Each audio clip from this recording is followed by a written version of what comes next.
My life was falling apart. Picture this, me, standing in the rain, clutching my 3 kids' hands, with nowhere to go but a women's shelter. My ex-husband, Daniel, had dragged me through a divorce so brutal it left me with nothing but a few bags of clothes and a heart full of pain. That was my rock bottom. But years later, one phone call flipped everything upside down. Daniel, desperate and humiliated, reached out to someone I know for help, only to get a door slammed in his face. Want to know how I went from homeless to savoring one of the sweetest moments of justice I've ever tasted? Stick around, because this story of betrayal, struggle, and revenge will have you cheering. If you've ever been kicked when you were down, betrayed by someone you trusted, or just dreamed of seeing karma do its work, this one's for you. It's about fighting your way back, finding strength you didn't know you had, and watching justice land like a perfectly aimed dart. Smash that like button if you've ever wanted to see a bully get what they deserve, subscribe, and let's dive into a story that'll leave you grinning. I was 26 when I met Daniel. He had this smile that could light up a room, the kind that made you believe anything was possible. We were young, in love, and ready to take on the world. Together, we built a construction supply company from nothing.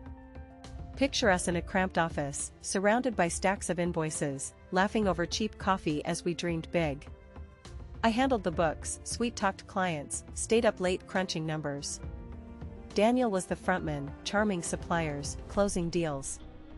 We were a team. At least, I thought we were. We got married 2 years later. Had 3 kids, Lila, Ethan, and Sophie.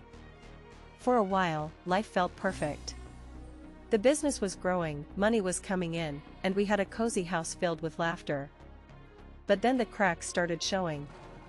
Daniel stayed late at the office, always with some excuse about meetings.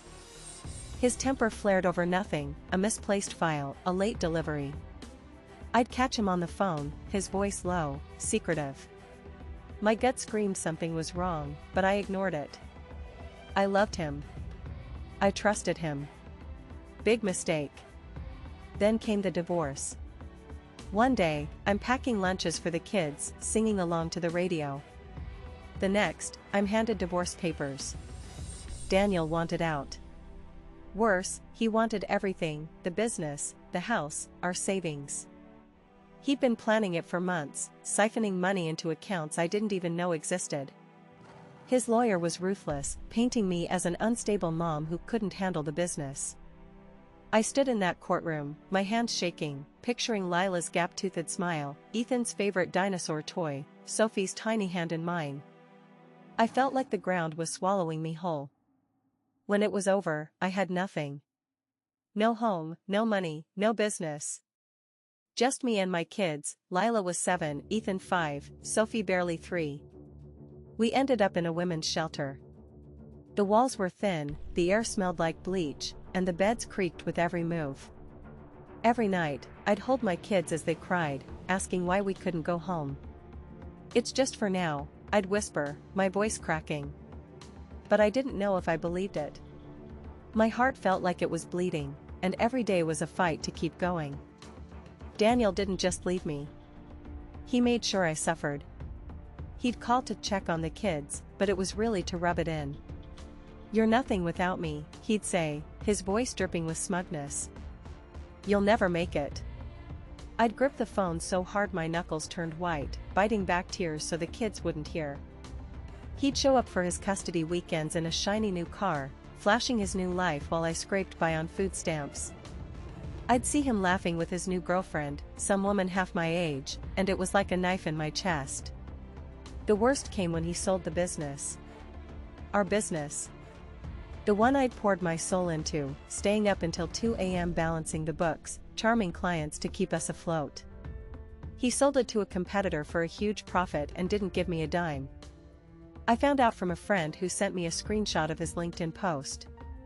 "Big things ahead," it read. "Excited to announce the sale of my company." My company. I sat on the shelter's lumpy cot, staring at my phone, my chest so tight I could barely breathe. Rage, helplessness, betrayal, it all crashed over me like a wave. But I didn't give up. I couldn't. For my kids, I started rebuilding. I got a part-time job at a hardware store, then another waitressing. The smell of greasy diner food clung to my clothes, but I didn't care. I saved every penny, moved us into a tiny apartment with peeling paint and a leaky faucet. I enrolled in night classes to learn accounting, studying while the kids slept, my eyes burning from exhaustion. Every step felt like climbing a mountain with a boulder on my back. But I kept going. For Lila, who deserved her own bed. For Ethan, who needed new shoes. For Sophie, who just wanted her mom to smile again. 2 years later, I was standing on my own. The kids were in school, I had a steady job as a bookkeeper, and we'd moved into a small house. It wasn't fancy, think mismatched furniture and a tiny backyard, but it was ours. The pain still lingered, though. Driving past our old office, now with a new logo, felt like a punch to the gut. I'd see Daniel's face in my mind, smirking, living his perfect life while I'd fought to survive. I didn't want revenge, not yet. I just wanted to forget him. Then came the phone call that changed everything. It was a Saturday night, and I was catching up with Maria, one of our old employees. Maria and her husband, Tom, were with us from the start. Tom was a general contractor, a genius with pipes and wiring, and Maria ran our inventory like a pro. They were family. I'd always felt guilty about how things ended. They lost their jobs when Daniel sold the company. We were reminiscing about the old days, laughing about the time I brought donuts for the team and Tom ate half the box. Then Maria's voice got serious. "You know, Daniel called us the other night." My stomach dropped. "What?" I asked, trying to sound calm. She went on. "His water main burst. Flooded his basement. He was begging Tom to come fix it." I froze, my mind racing.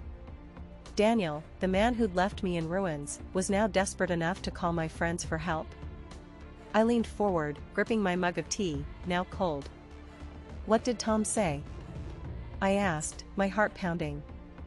Maria's voice had an edge to it. "We told him no. Flat out. After what he did to you." "No way." I could barely breathe. Maria told me everything. It was 10 p.m. when Daniel called, his voice frantic. "Water's everywhere," he'd shouted. "I need Tom now." Tom, cool as ice, said, "Sorry, man. Not my problem." Daniel pleaded, offered double the usual rate, but Tom just hung up. Maria laughed as she told me, but I could hear the anger in her voice. She was mad for me. For the way Daniel had treated us all. I pictured him standing in his fancy house, water pooling around his expensive shoes, his face red with panic. Good, I thought. Let him feel helpless for once. I remembered a moment from years ago. Tom had been out of work for a month after an injury, and Daniel wanted to fire him to cut costs. I fought for Tom, argued that he was too valuable, that we owed him. Daniel rolled his eyes but gave in. Now, years later, Tom hadn't forgotten. Neither had Maria. They weren't just refusing Daniel, they were standing up for me. I didn't plan this revenge. There was no evil laugh, no grand scheme. But hearing Maria's words, something shifted inside me. Daniel thought he was untouchable, but the people we'd worked with, the ones he'd discarded, still had my back. They saw through his lies, his charm. They remembered the nights I stayed late to fix payroll, the mornings I brought coffee for everyone, the times I fought for them when Daniel wanted to cut corners. And now, they were choosing me. A few days later, Maria texted me an update. Daniel called again, offering triple the rate. Tom didn't even pick up. I could see it so clearly, Daniel in his flooded basement, phone in hand, scrolling through contacts, realizing he had no one left. The man who'd once had a team at his beck and call was alone, his arrogance finally catching up to him. Maria heard through a friend that the damage cost thousands. Daniel waited until morning for a plumber, who charged him a fortune for an emergency call. His man cave, leather couches, big screen TV, was trashed. I didn't need to see it to feel the satisfaction. I could hear his voice, that smug tone he used to tear me down, now cracking with desperation. That night, I sat on my porch, a glass of wine in my hand, staring at the stars. The air was cool, the neighborhood quiet except for the faint chirp of crickets. For the first time in years, I didn't feel angry. I didn't feel broken. I felt free. Daniel's fall wasn't my doing, but it was my victory. Every night in that shelter, every tear I'd shed, every time I'd swallowed my pride to keep going, it led to this. I'd survived him. I'd rebuilt my life. And now, the world was showing him what happens when you betray the people who matter. Sometimes, justice isn't loud. It's not a courtroom drama or a screaming match. Sometimes, it's quiet, like a phone call unanswered, a favor refused. Karma has a way of finding people, doesn't it? For me, this wasn't just about Daniel's flooded basement. It was about knowing the people I'd cared about still had my back. It was about proving, to myself, to my kids, to the world, that I was stronger than he ever thought. Have you ever seen someone get what they deserved? Maybe a boss who underestimated you, a friend who betrayed you, or an ex who thought they'd won. Drop your story in the comments. I'd love to hear it. If this story gave you chills, made you cheer, or just hit you right in the feels, smash that like button. Tell us in the comments, what's the most satisfying revenge you've ever seen? Subscribe for more stories of betrayal, struggle, and sweet, sweet justice. Hit that notification bell so you don't miss a single one. If you're new here, welcome to the family, stick around for more tales that'll keep you hooked. See you in the next one.